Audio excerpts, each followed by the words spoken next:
loudest person in my life didn't have my back. The quiet one did, and it saved my career. If you've ever been burned by big promises and left alone when it mattered, listen up. Because this is where I learned that actions beat announcements every single time. I'm Mike, and here's the life lesson I wish I learned sooner. In friendship and in work, real loyalty rarely makes noise. It just shows up.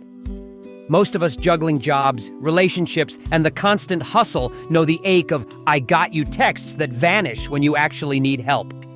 I did too, until one brutal Tuesday in Austin. Picture this: fluorescent lights humming, Slack blowing up, coffee gone cold. I'm leading a product launch at a startup.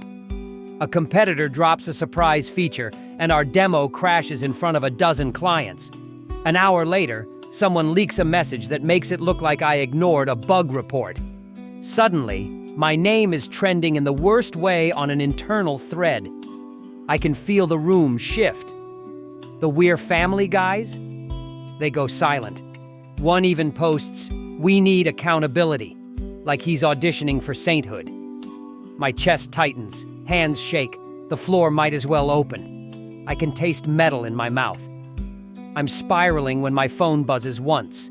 It's a text from Jay, my quiet friend from college. No lecture, no meme, just "Don't say anything yet, I'm outside."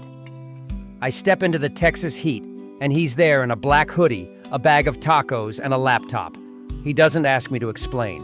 He opens my calendar, calmly scans every meeting, and says, "You need receipts." We sit in the back seat of his dusty Jeep with the AC rattling like a tired drummer. He helps me pull every relevant email, time-stamped bug reports, code review comments, no drama, just data. He's not tweeting my innocence. He's not tagging me with #RideOrdy. He's building a factual timeline while I can't even control my breathing. And then he says, "Don't argue, show." Here's where the turning point hit me like a wake-up slap. I realized how much of my life relied on words, promises, vibes, vibes, vibes. Jay didn't try to cheerlead me. He gave me a system. We sent a clear, concise doc to my VP. Date, action, outcome. No blame, just receipts. We asked to postpone public commentary until leadership reviewed facts. While the chorus of opinions kept getting louder, Jay stayed silent, except in the places that mattered. And then he did the second quiet thing. He called two managers I had helped earlier in the year, the ones I didn't expect to speak up, and asked them to share their first-hand experiences. Not to defend Mike, but to describe my process. They didn't post think pieces. They sent 2 emails. 2. That was it. The next morning, the VP pulls me in. Heart pounding. I feel that cold clamp around my lungs again. Then she slides the printout back. "Thank you for this," she says. "We got the full picture." The leak had cut context. The bug report wasn't ignored. It was triaged and scheduled for a patch after the demo because we had a redundancy plan. Our mistake wasn't negligence. It was a backup that failed unexpectedly. We needed a fix, sure. But the narrative flipped from "Mike failed us" to "Our system needs tightening." My job didn't just survive. I was asked to lead the post-mortem. Jay never posted about it. He didn't broadcast his loyalty.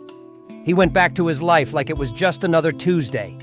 And that's when this hit hard. My loudest friends love the optics of loyalty. My real friend loved the practice of it. So here are the simple, unsexy moves that saved me. And they'll save you too, whether it's career heat or a personal storm. First, keep a loyalty ledger. Not for other people, for yourself. Track your promises and your follow-through. You want to attract real ones? Be one. Every time you say you'll call, follow up. If you can't, renegotiate the promise.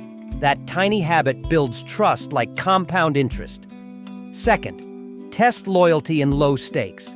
Before you hand someone your heart or your reputation, ask for something small with a clear timeline. Can you send me that file by 5? Watch what happens. Reliable in small equals reliable in big. That's not cynicism, that's wisdom. Third, set no broadcast boundaries. Real loyalty doesn't require applause. Tell your people, when I'm in a storm, please act, don't post. Decide in advance who speaks for you when you're under fire. That way, you don't get rescued by a PR stunt. You get protected by a plan.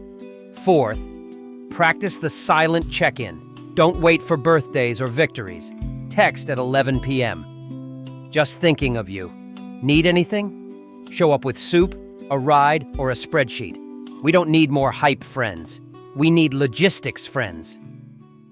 Fifth, clarify your own line in the sand. Write this down. I keep confidences. I correct lies, even if it's inconvenient. I don't participate in pile-ons. When that rumor mill starts churning, your identity's already decided. You don't rise to the occasion. You fall to your standards. A week after the dust settled, my team shipped the patch early. The client stayed. And something better happened. I felt lighter. Not because the crisis passed, but because I knew who my people were. I stopped collecting friends who looked good in photos and started investing in the ones who would drive across town with tacos when everything is on fire. Here's the part I didn't expect. Those quiet acts compound. My VP later told me, "Your response earned more trust than a flawless launch would have." That's the paradox. Silence doesn't mean weakness. It means focus. It means you're busy doing the thing instead of narrating the thing. Let me leave you with a few anchors you can stick on your fridge. Actions are receipts. Words are ads. Loyalty is proven in the dark, not posted in the light. Prepare your plan before the storm, not during it. Be the friend you want to keep, and watch who mirrors you. If you want a small tool to build this muscle, I dropped a link below to Atomic Habits. 2 minutes a day of show, don't say reps will change your circle. Micro actions, macro trust. This is a motivational story, yes, but it's also a life lesson. And it's one you can practice today. Because here's the truth I'll fight for now. Loyalty whispers. Ego shouts. Choose the whisper. Your future self is listening. Your people are watching. And that quiet move you make today, it might be the reason you're still standing tomorrow. If this hit you, like the video, subscribe for more, and drop a comment. Who's the quiet loyalist in your life? And what's one small action you're taking this week to be that friend for someone else? Let's build a community where "I got you" isn't a slogan. It's a habit.